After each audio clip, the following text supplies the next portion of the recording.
West Asia, every move shifts the world's balance. Wars, ceasefires, alliances, power never stands still.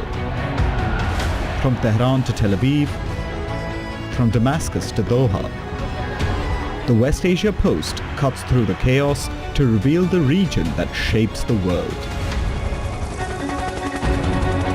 Because what happens in West Asia never stays in West Asia. This is the West Asia Post, the region's story, the world's impact.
Welcome back. You're watching WION World is One. This is World DNA, the show that gets you ahead of the rest. I'm Shivan John. And I'm Jyotsna Kumar. Coming up on World DNA today, US President Donald Trump has threatened to strike Iran's key oil hub at Kharg Island unless Iran agrees to a deal, despite hinting at diplomatic progress. Meanwhile, Israeli Prime Minister Benjamin Netanyahu says over half their military goals are achieved with no timeline on the conflict, driving global oil prices higher. We'll bring you more details on the show.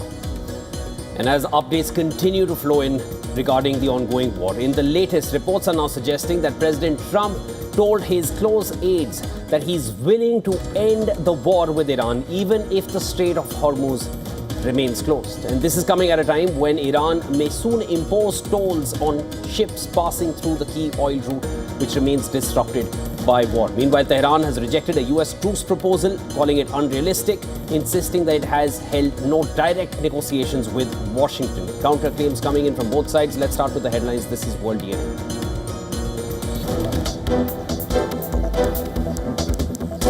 Iran's Foreign Minister Araghchi calls on Saudi Arabia to remove U.S. forces from its territory, saying Iran's regional attacks target only its enemies and emphasizing that Iran respects Saudi Arabia as a brotherly nation.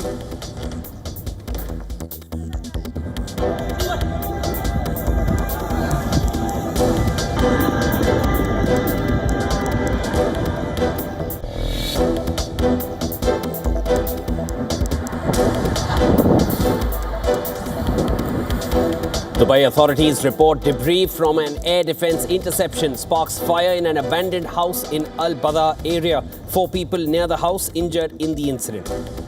Emergency services respond to contain the fire.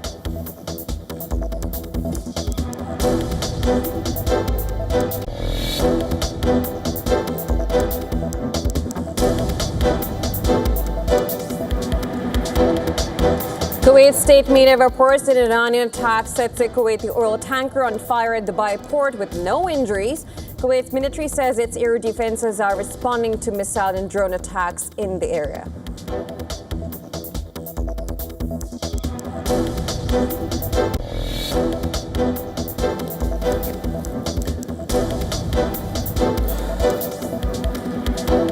Donald Trump threatens to destroy Iran's key oil export hub of Kharg Island, along with power and desalination plants, unless Tehran quickly accepts a deal, even as he suggests that diplomacy is making headway.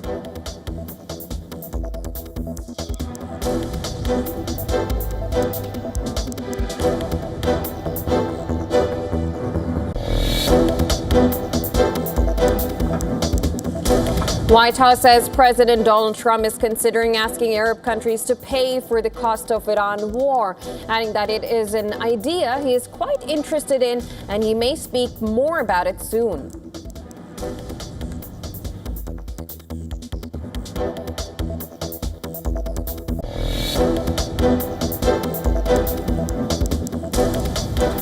Iran's state media says a parliamentary commission approves a plan to impose tolls on ships passing through the Strait of Hormuz.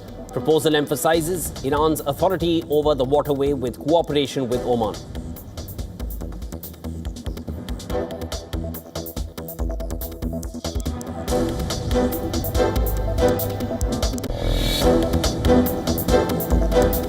Israeli Prime Minister Benjamin Netanyahu says war on Iran has achieved more than half of its objectives, clarifying that he refers to mission progress rather than a timeline, doesn't specify when the conflict might end.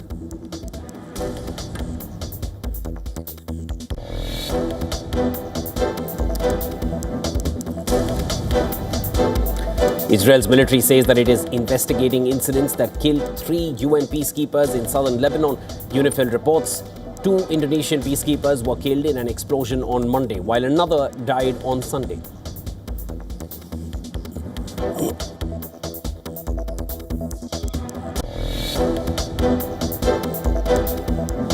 NASA begins 2-day countdown for the second Artemis mission, its first crewed moonshot in over 50 years. The launch from Kennedy Space Center, Florida, is scheduled for 1st of April.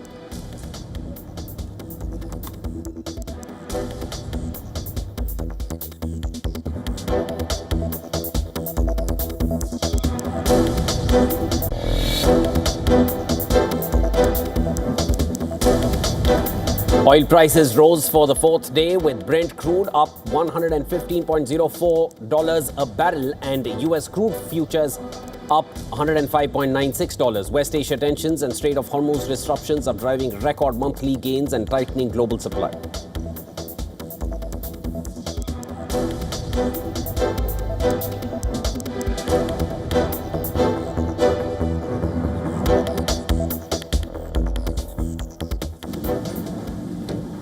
Now, U.S. President Donald Trump has issued a fresh threat to Iran. Accept a deal quickly, or U.S. will destroy its key oil export hub of Kharg Island, as well as its power and water plants. Well, the threat comes even as reports are now emerging that President Trump is open to end the ongoing war against Iran, even if the Strait of Hormuz remains largely closed. Now, the Wall Street Journal has reported this, citing administration officials. According to the report, Trump has told his aides that he is willing to end the military campaign against Iran, even if the vital shipping lane remains largely closed. The report says that Trump may launch a complex operation to reopen it later. Meanwhile, an Iranian parliamentary committee voted to impose tolls on vessels through the Strait of Hormuz, the passageway through which 1/5 of global oil passes. State television said Iran would forbid vessels related to U.S. and Israel. Trump has claimed that the diplomatic progress in ending the month-long war, but he also warned that if a deal were not struck quickly, U.S. forces would destroy, and I quote, all of their electric generating plants, oil wells and Kharg Island, and possibly all desalination plants as well, which we have purposely not yet touched, quote unquote, Donald Trump. Well, Trump has been claiming that the United States is speaking to a more reasonable regime in Tehran and has sent a 15-point proposal to end the war. Iran says U.S. president is lying about these negotiations while readying a ground invasion. It says there has been no negotiation with the U.S. in these 31 days of war. Tehran says that it has received a negotiation request, adding that most American demands are unrealistic and excessive. The materials that have been conveyed to us under various titles, such as the 15-point plan, mainly include very excessive, unrealistic, and unreasonable demands. The meeting that Pakistan held with its neighboring countries is a framework that they established themselves. We did not participate in this framework. Iranian Parliament Speaker Ghalibaf, the man named by Trump as the one he's talking to, has hit back at the U.S. president. He claims that the U.S. is promoting its desire as news while threatening Iran at the same time. He warned it would be a big mistake. Meanwhile, White House has repeated that the war against Iran should be over within another 2 weeks. Asked whether Trump's threat to devastate Iranian civilian infrastructure would not risk committing war crimes, Press Secretary Caroline Leavitt said that the U.S. armed forces would always act within the law. or else the United States Armed Forces has capabilities beyond their wildest imagination, and the president is not afraid to use them. That's not what I said, Garrett. And you're saying the word potential for a reason, because I'm sure some experts are telling you that in your ear to try to ask me that question. Of course, this administration and the United States Armed Forces will always act within the confines of the law. But with respect to achieving the full objectives of Operation Epic Fury, President Trump is going to move forward unabated, and he expects the Iranian regime to make a deal with the administration. Israeli Prime Minister Benjamin Netanyahu, Trump's partner in attacking Iran, said more than half of his military aims had been achieved, but he also refused to put a timeline on the operation that has ignited a regional war and sent global oil prices soaring.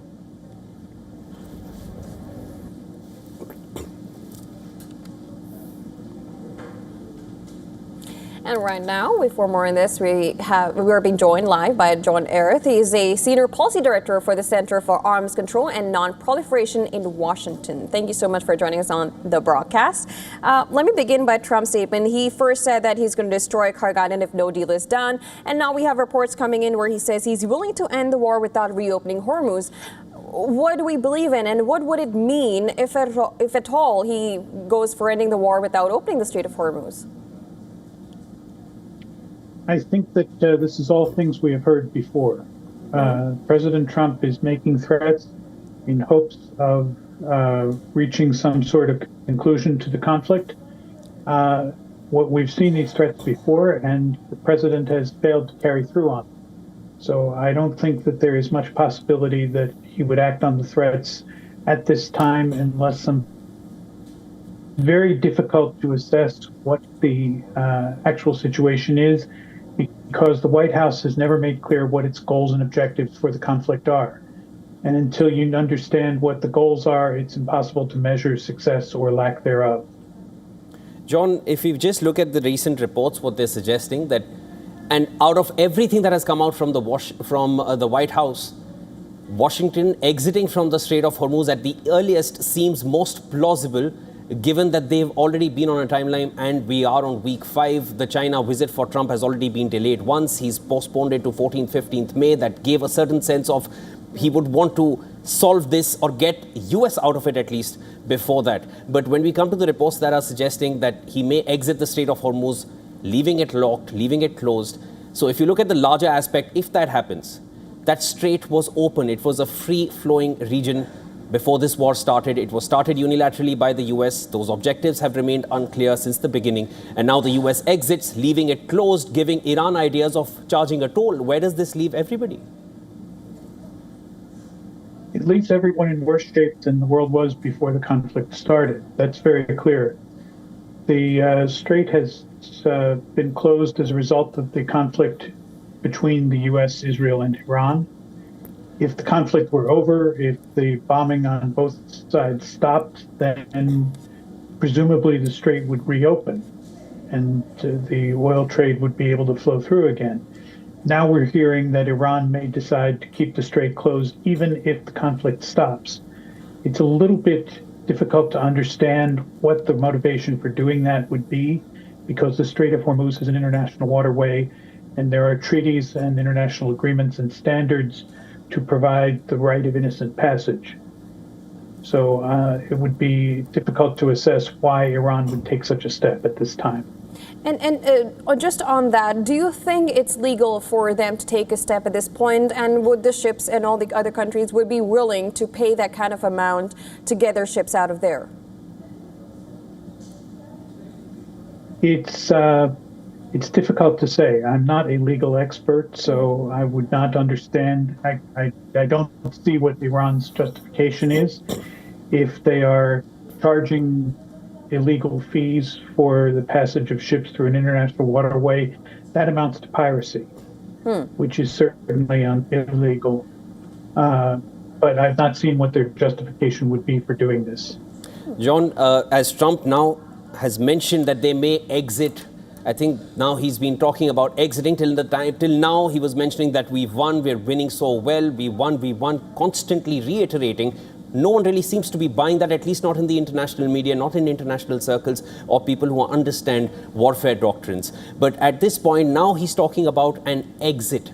Do you find this like a change in strategy? Because now it's finally coming to the fore that we want to get out of it, keeping that timeline intact, because they were looking for a symbolic win that has not come in the form of releasing the Strait of Hormuz from its present predicament.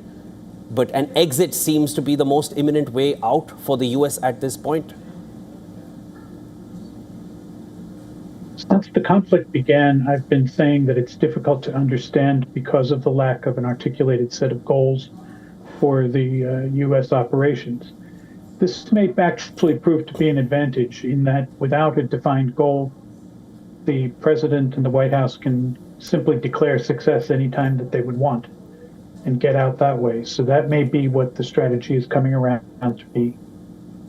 And it's interesting because while U.S. says that, of course, everyone has been saying there is no goal, there is no definite goal that U.S. administration has talked about. But on the other hand, Israeli Prime Minister Benjamin Netanyahu, he said that over half of their military goals are achieved, and it seems like they're determined to extend it. Do you think there's a divide in what U.S. wants at this point and Israel? Because if U.S. wants to get out of this as early as possible, as Trump said, what does it mean for Israel, who said that over half of their military goals are achieved, but it seems that he's saying that more is left?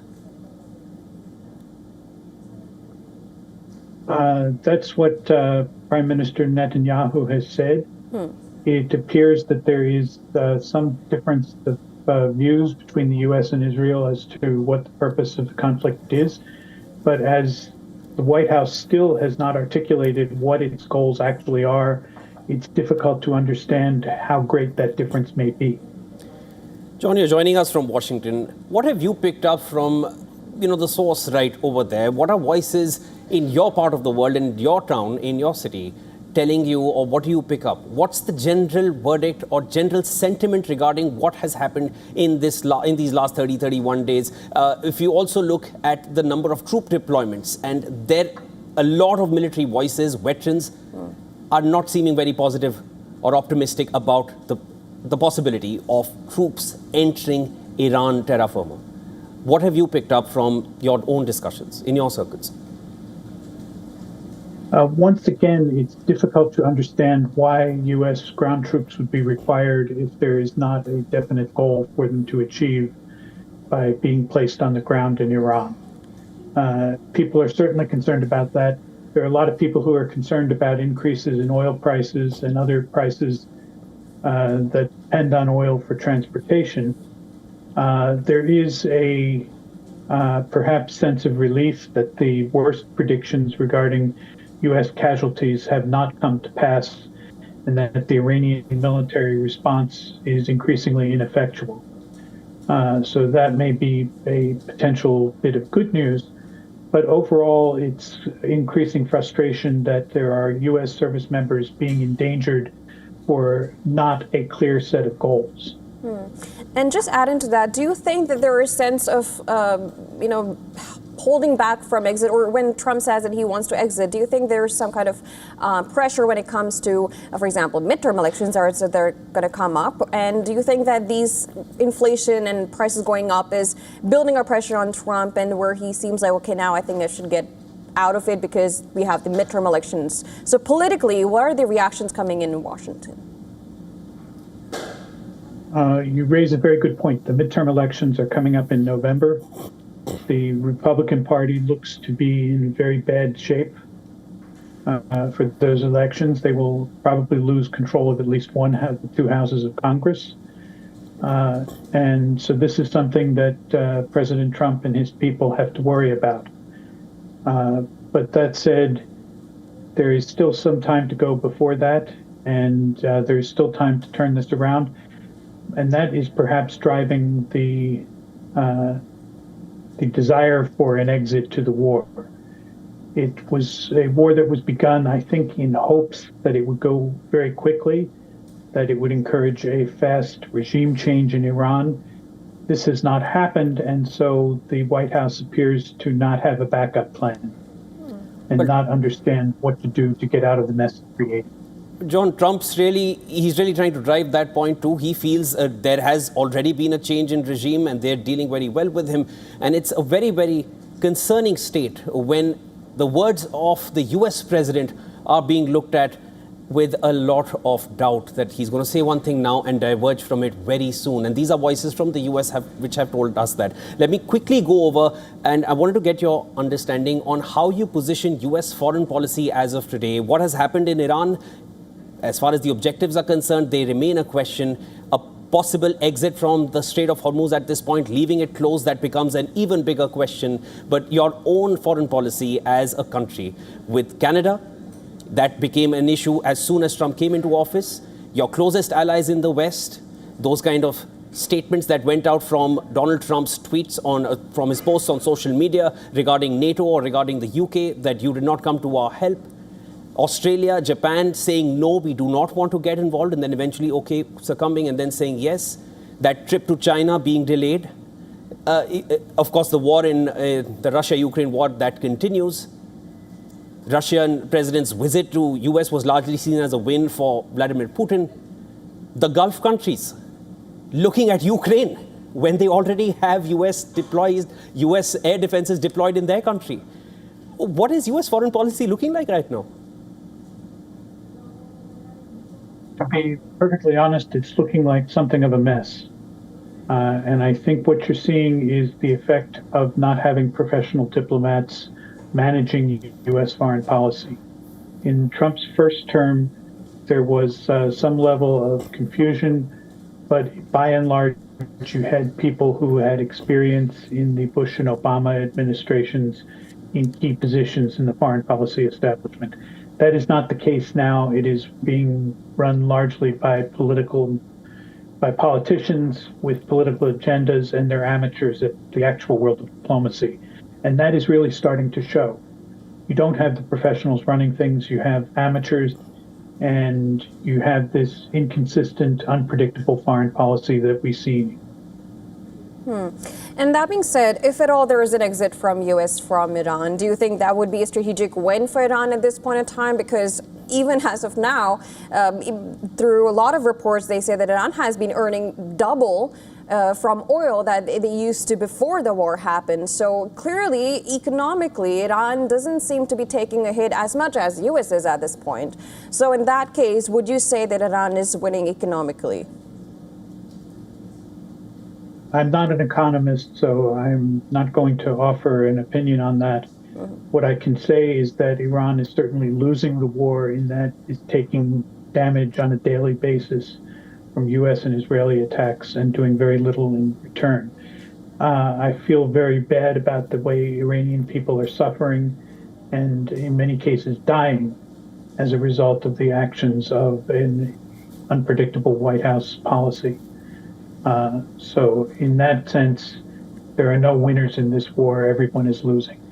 And on the other hand, if you look at, of course, strategically, if you look at how Israel has been reaching out, they've just talked to Saudi Arabia saying that we don't really want to, we have brotherly relations, and where we're attacking is the U.S. bases. So get the U.S. bases from your country out of there. So when we look at Iran's point of view in diplomacy, how do you assess it where U.S. having its bases there are not able to protect all these? There's been an attack in Baghdad in the U.S. near the U.S. embassy. So how do you see this diplomacy occurring in, as at this point when Iran is reaching out and saying that we don't want to attack you, we have brotherly relations, and while U.S. is criticizing, almost saying that, when he remarked on one of the leaders in Gulf saying that they're kissing mass? Forcing the U.S. to leave its bases in the Middle East region has long been a goal of Iranian foreign policy. So I think we see a consistent approach from Iran. They are trying to use the threat of further military action and possible damage to infrastructure in the Gulf countries as a means to leverage the U.S. out of the region. This has been consistent, it hasn't changed, and I think we're going to see more of it as the war continues. John Edith, thank you so much for your time. Lots more to discuss, it seems like, but let's wait for more statements to come out from both sides to really understand where this war is heading. As of now, it still continues. That was John Edith joining us from Washington, D.C. Thank you very much.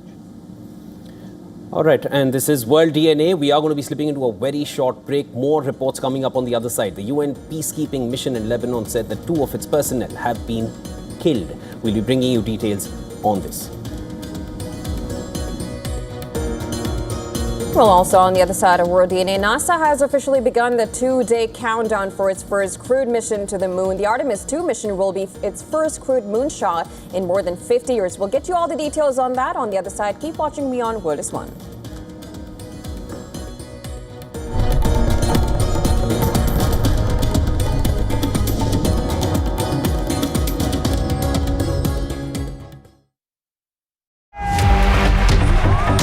Campaigns, elections, alliances, controversies, and power play.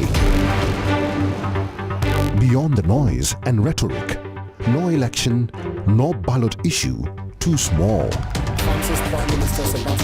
Stories that analyze global and domestic politics, more than just headlines. A dedicated show with varied perspectives, expert take, citizens' voices, detailed ground reports, and in-depth coverage from political corridors of the world. This is Race to Power, only on WION. World is One.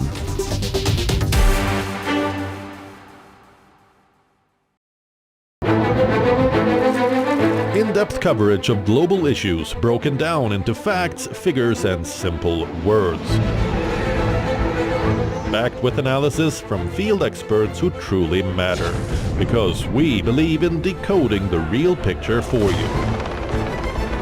So you get a much wider and deeper understanding of stories from around the world, a 360-degree analysis. An award-winning documentary series, week after week creating the maximum impact. Watch WION Wide Angle at these times on WION. World is One.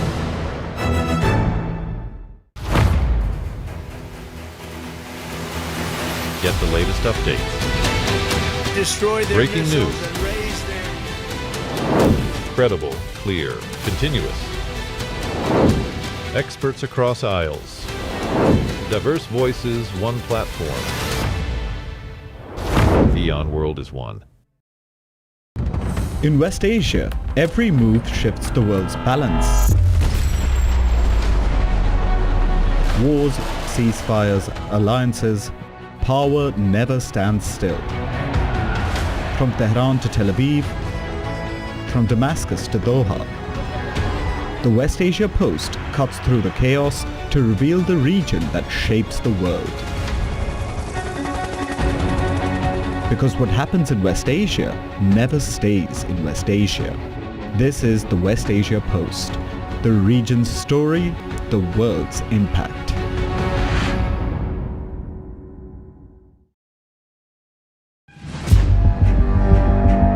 Where darkness hides behind every corner.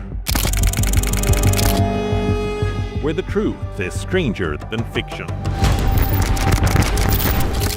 A show that dives deep into the stories which shock and mystify. Unsolved murders. Psychopaths who defy explanation. International war crimes. And millions swindled in financial fraud. The victims, the accused, and the sinister plot. Crime is your front row seat to darkness.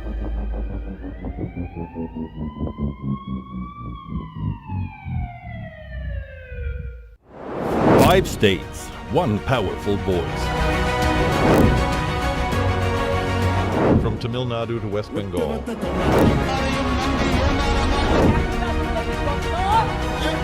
Kerala to Assam. Every vote shapes the future. Get the election pulse only on WION.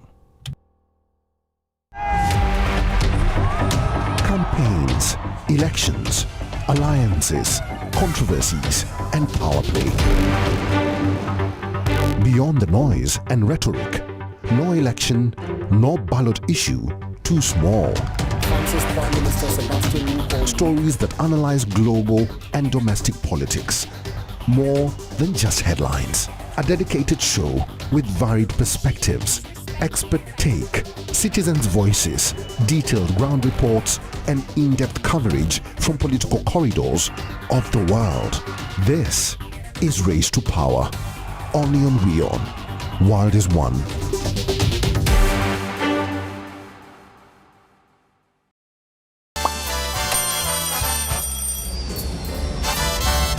Vielleicht nur als Impulsland.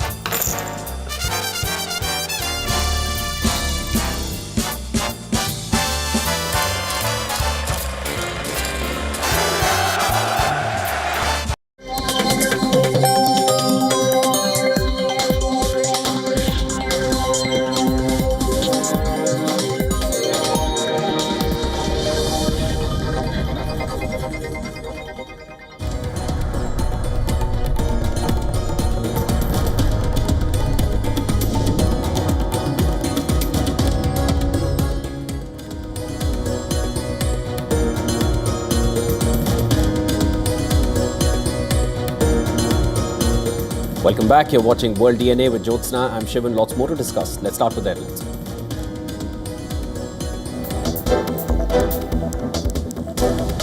Marco Rubio voices hope for working with elements within Iran's government, saying U.S. privately has received positive messages. Notes internal fractures within Islamic Republic, hoping figures with power to deliver will take charge.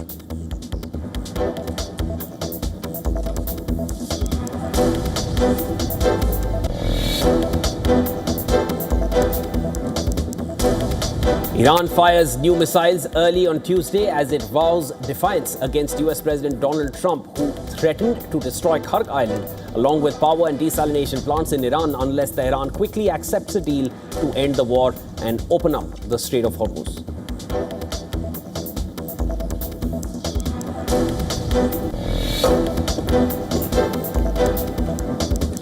Iran's Foreign Minister Araghchi calls on Saudi Arabia to remove U.S. forces from its territory, saying Iran's regional attacks target only its enemies and emphasizing that Iran respects Saudi Arabia as a brotherly nation.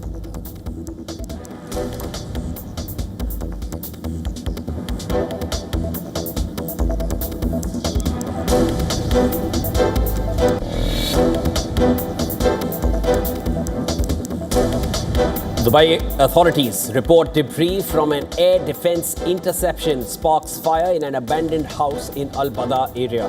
4 people near the house injured in the incident. Emergency services respond to contain the fire.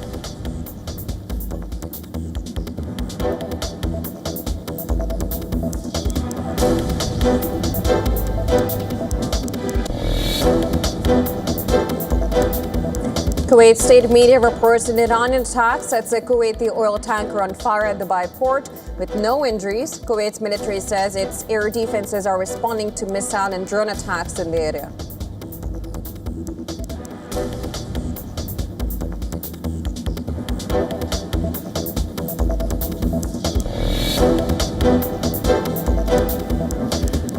The White House says President Trump is considering asking Arab countries to pay for the costs of the Iran war, adding that it is an idea he is quite interested in and he may speak more about it soon.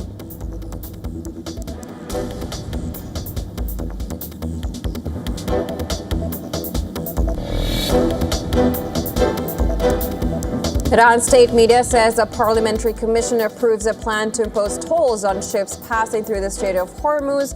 Proposal emphasizes Iran's authority over the waterway with cooperation with Oman.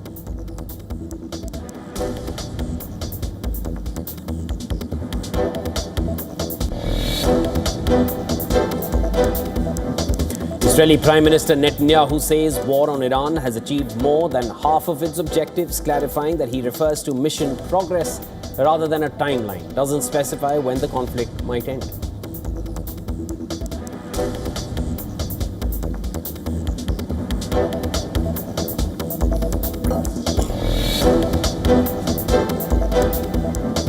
Asian market fell sharply on Tuesday, led by a more than 4% drop in South Korea's Kospi and Japan, and regional markets also lower. Overnight, U.S. stocks were mixed, while futures edged down slightly, pointing to a cautious start on Wall Street.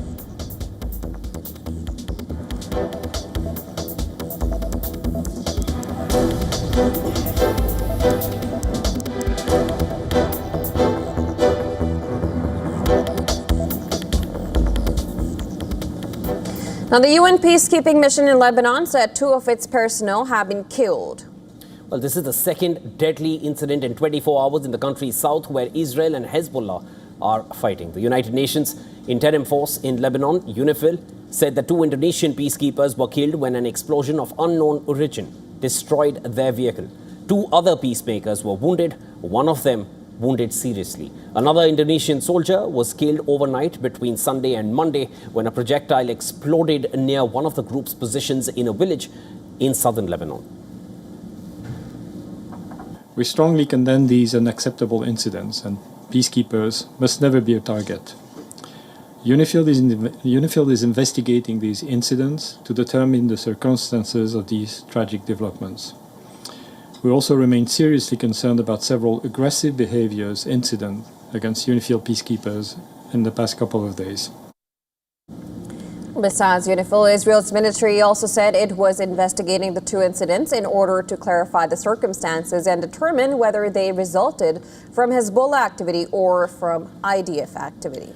The incidents have drawn global condemnation. The permanent mission of India to the UN has condemned these attacks while urging all parties to ensure the safety and the security of peacemakers. Permanent Security Council member France has said it was seeking a meeting of the body over the matter. This as situation in Lebanon continues to be tense. State media reported Israeli airstrikes on South Lebanon, as well as in parts of the adjacent West Bekaa area. The attack followed Israeli army's evacuation warning for several towns there. The Lebanese army said one of its soldiers was killed in a direct Israeli attack on an army checkpoint in the South Tyre region. A military source told AFP that the strike was the first direct targeting of an army checkpoint since the war began.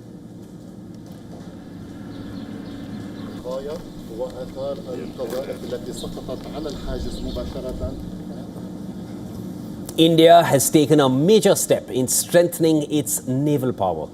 Well, 3 new warships have been handed over to the Indian Navy in a rare triple delivery from state-run Garden Beach Shipbuilding and Engineers Limited GRSE in Kolkata. In a significant boost to India's maritime capabilities, the delivery includes a stealth frigate, a survey vessel, and an anti-submarine warship, showing India's rapid progress in indigenous defense manufacturing. And the most significant handover is the stealth-guided missile frigate INS Donagiri. The warship features advanced stealth design, BrahMos missiles, modern radar systems, and strong air defense capabilities with over 75% indigenous content. The frigate represents a major technological leap for India's naval fleet. Well, the second warship is the survey vessel INS Sanshodhak. It is designed for coastal and deep sea surveys using autonomous underwater vehicles, sonar systems, and advanced ocean mapping technology. The vessel will support navigation, maritime security, and scientific research in the Indian Ocean region. Completing the trio is the anti-submarine warfare craft INS Agre. The shallow water warship is equipped with torpedoes, rocket launchers, and sonar systems to detect underwater threats. It will strengthen coastal defense and submarine hunting capabilities. All 3 warships have high indigenous content, supporting hundreds of small industries and thousands of jobs. And now officials say the delivery underlines India's push for defense self-reliance under its domestic manufacturing drive.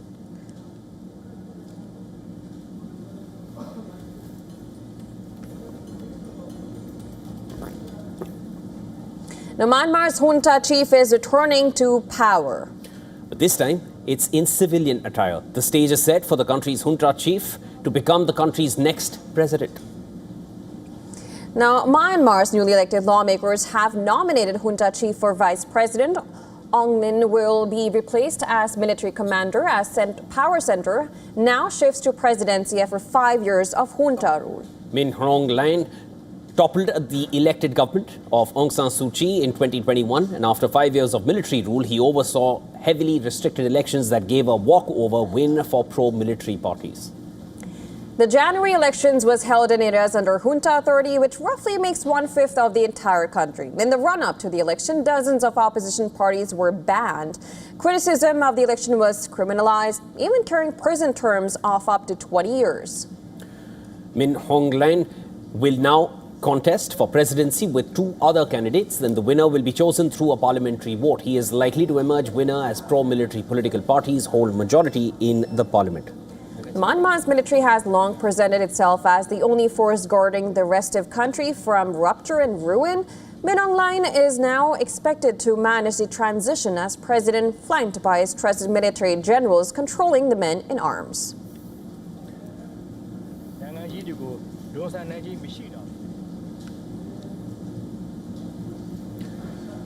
Well, Taiwan has launched an investigation into alleged illegal poaching of talent by Chinese tech firms. Now, as authorities move to curb the outflow of high-tech talent amid rising tensions with Beijing, and according to Taiwan's investigation bureau, some companies may have been secretly hiring Taiwanese engineers without approval. Well, the bureau said 11 Chinese firms, they are under probe over suspected poaching of semiconductors and high-tech talent. More than 185 agents carried out searches at 49 locations and even questioned around 90 people as part of a coordinated operation this month. Now, authorities allege the companies disguised their operations in Taiwan by setting up foreign-funded shell firms or unauthorized offices to recruit local engineers and conduct business illegally in Taiwan. Well, Taiwanese law prohibits Chinese investment in parts of the semiconductor supply chain, including chip design, and requires government reviews for areas such as chip packaging, making it difficult for Chinese chip companies to operate legally on the island. Now, the investigation comes as China steps up efforts to build self-reliance in advanced semiconductors amid an intensifying tech rivalry. With the U.S., Taiwan said a special task force set up in 2020 has handled more than 100 similar cases involving suspected illegal recruitment and business activities by Chinese firms.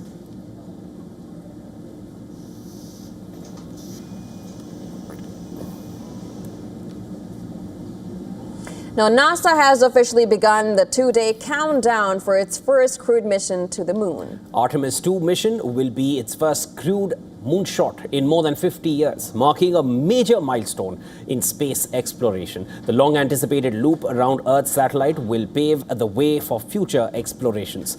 The first launch window for the mission opens on the 1st of April from the Kennedy Space Center in Florida. Now, the 4-member crew will travel aboard NASA's powerful new space launch system, SLS rocket designed for future deep space missions.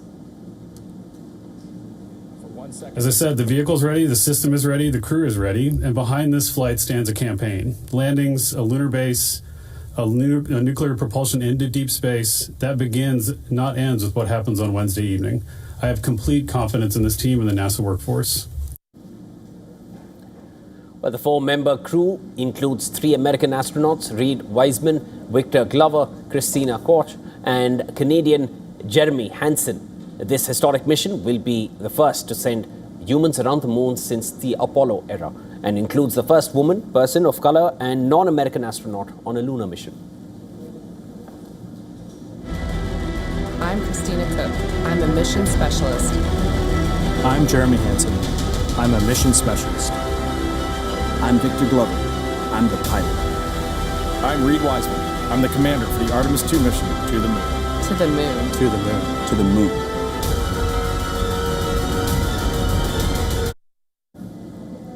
The Artemis 2 crew will travel aboard the Orion spacecraft launched by the powerful SLS rocket. NASA's main goal for this roughly 10-day mission is to test Orion's performance and safety ahead of the Artemis 3 mission, which is slated to mark the return of astronauts to the lunar surface. The journey will take about 4 days to reach the far side of the moon, looping around it at a distance of 370,000 kilometers from Earth. The astronauts will test the radiation protection system as well as emergency procedures.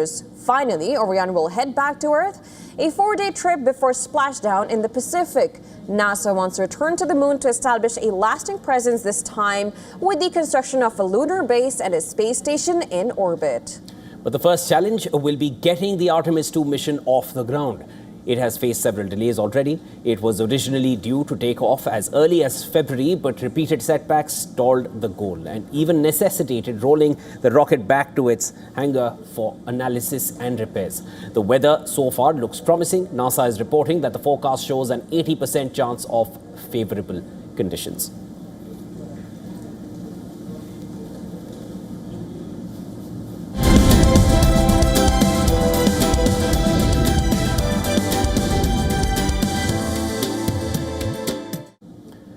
Bitcoin just logged its worst quarter start on record. The top token is down over 24% so far in the current quarter. And this marking the third worst quarter in Bitcoin's history. The cryptocurrency is now testing whether the $60,000 to $70,000 range holds. Investors are also trying to understand if the trend is more accumulation or another capitulation zone. This week's macro data will set the tone for the April quarter. Bitcoin is closing out its first ever triple red quarter. The top token posted losses in January, February, and March. Bitcoin has also nearly halved since hitting an all-time high of above 126,000 in October last year. Bitcoin is currently holding around $67,000 mark. The critical question is whether accumulation is happening at depth or just at the surface. The Iran war has made energy the dominant transmission channel into global risk assets, and that pressure is visible across crypto and equities alike. On the other hand, gold rebounded sharply after a volatile stretch. The regime is clear, macro dominates, and sentiment follows macro data. Markets and central banks face a conundrum whether war-driven inflation keeps policy tight or if soft labor data opens a door to flexibility. And that is likely to determine next quarter's opening direction for the markets.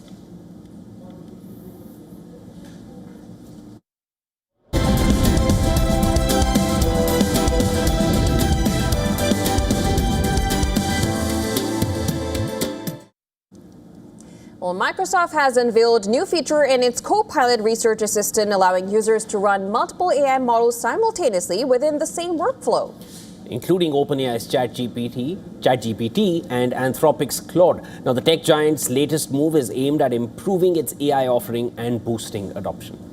Now, a new feature called Critic will let Copilot's research assistant pull outputs from both ChatGPT and Claude for every response, rather than relying on a single model. When ChatGPT generates a response, Claude will review it for accuracy and quality before presenting it to the user. Microsoft said that it plans to make this workflow bi-directional in the future, allowing ChatGPT to review Claude's drafts as well. Nicole Herskowitz, corporate vice president of Microsoft 365 and Copilot, said, I quote her, having various different models from different vendors in Copilot is highly attractive. But we're taking this to the next level, where customers actually get the benefits of the models working together. Now, Microsoft said the feature will speed up workflows, reduce AI hallucinations, and produce more reliable outputs, boosting productivity and quality for users. Now, another feature called Model Console will let users compare responses from different AI models side by side. Well, the upgrades come as Copilot Cowork, Microsoft's new agentic AI tool, is being rolled out more widely to members of its Frontier program, which gives early access to new AI features. Copilot Cowork is still in testing phase. Microsoft is racing to improve Copilot and this is amid intense competition from Google's Gemini and autonomous agents like Claude Cowork.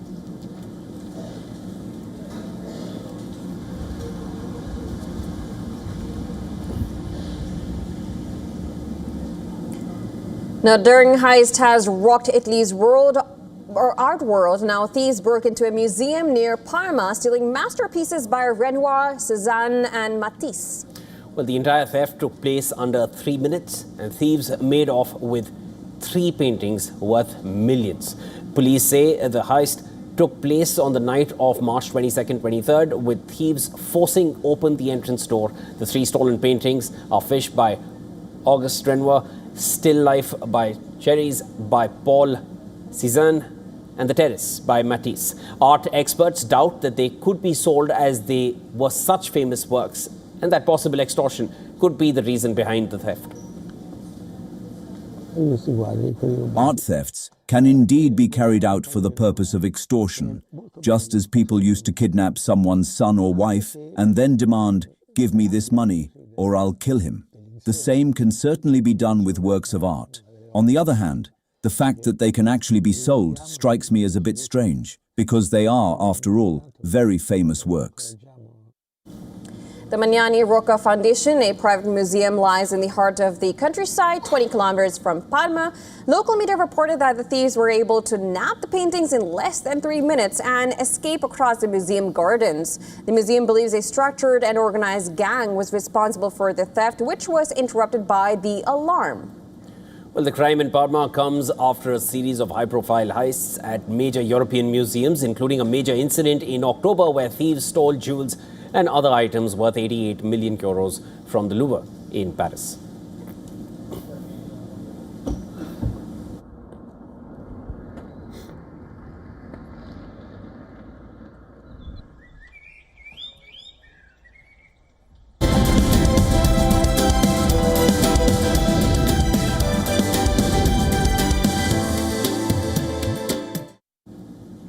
And over to sports, Cardiff City's claim for around $140 million in compensation from French club Nantes following the death of Argentine striker Emiliano Sala.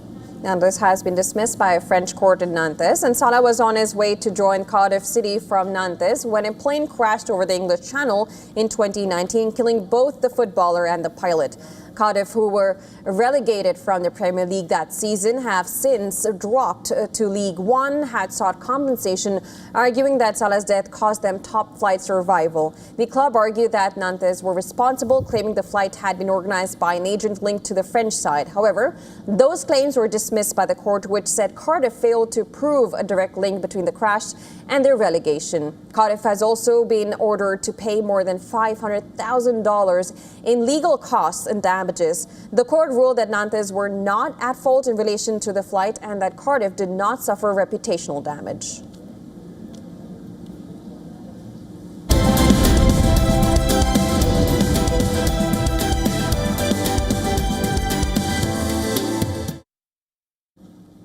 And in the volatile world of cinema, the line between a yesteryear superstar and a box office king is often just one Friday release away.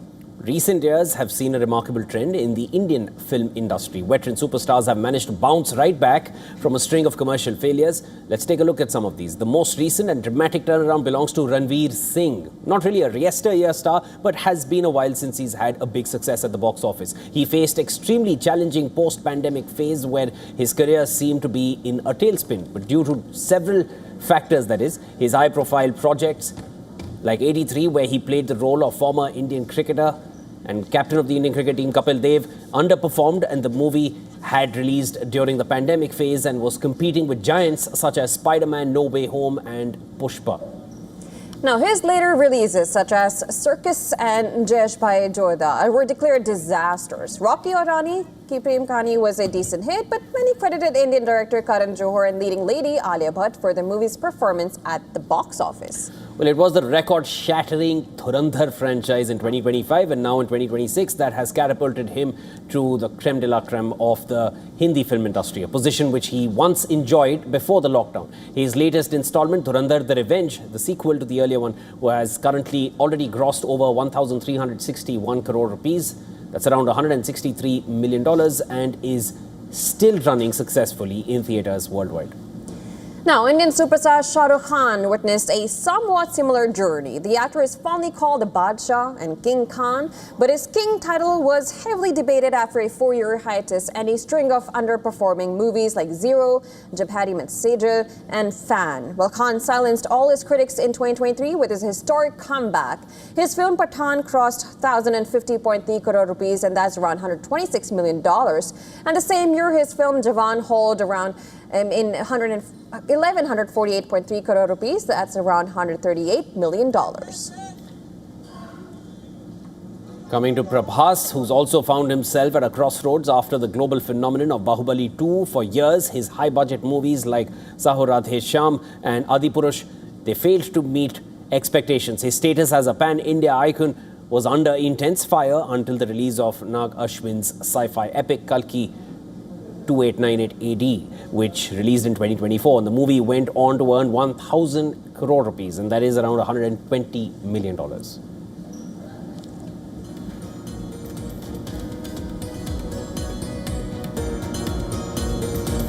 And one more report to wrap up World DNA. A satirical art installation featuring a gilded toilet throne on the National Mall in Washington, D.C. is drawing large crowds. Is taking aim at Donald Trump and reported renovations at the White House. Styled to resemble marble and gold, the piece includes a plaque reading, "A throne fit for a king," using sharp symbolism to critique presidential priorities during a time of political and economic strain. Now we leave you with this report. Do stay tuned. News and updates will follow on the other side. You're watching WION The World is One. Stay tuned.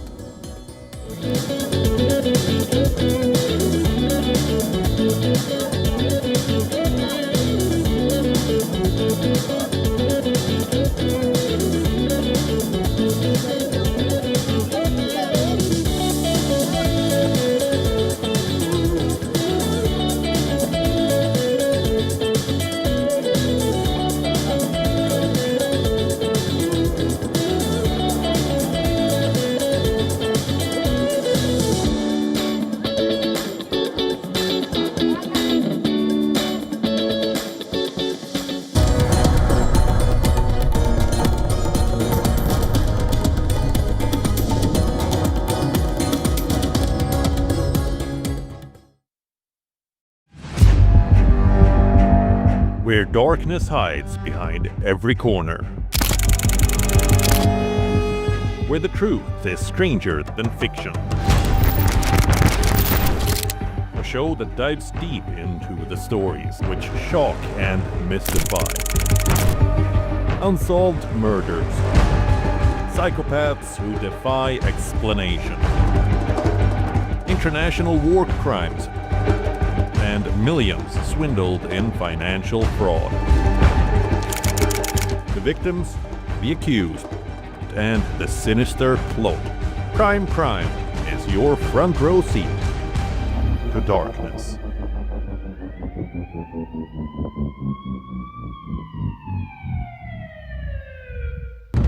In West Asia, every move shifts the world's balance. Wars, ceasefires, alliances, power never stands still. From Tehran to Tel Aviv, from Damascus to Doha, the West Asia Post cuts through the chaos to reveal the region that shapes the world. Because what happens in West Asia never stays in West Asia. This is the West Asia Post, the region's story, the world's impact.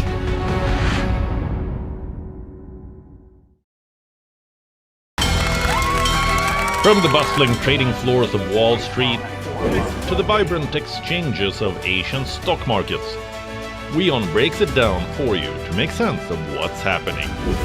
As we reveal the key factors behind events, strategic battles, and the game-changing business decisions that shape the world.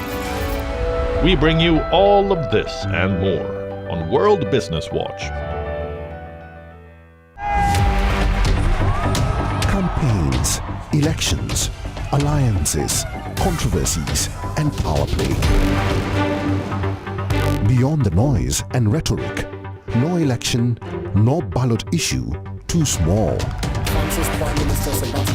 Stories that analyze global and domestic politics. More than just headlines. A dedicated show with varied perspectives, expert take, citizens' voices, detailed ground reports, and in-depth coverage from political corridors of the world. This is Race to Power. Only on WION. World is One.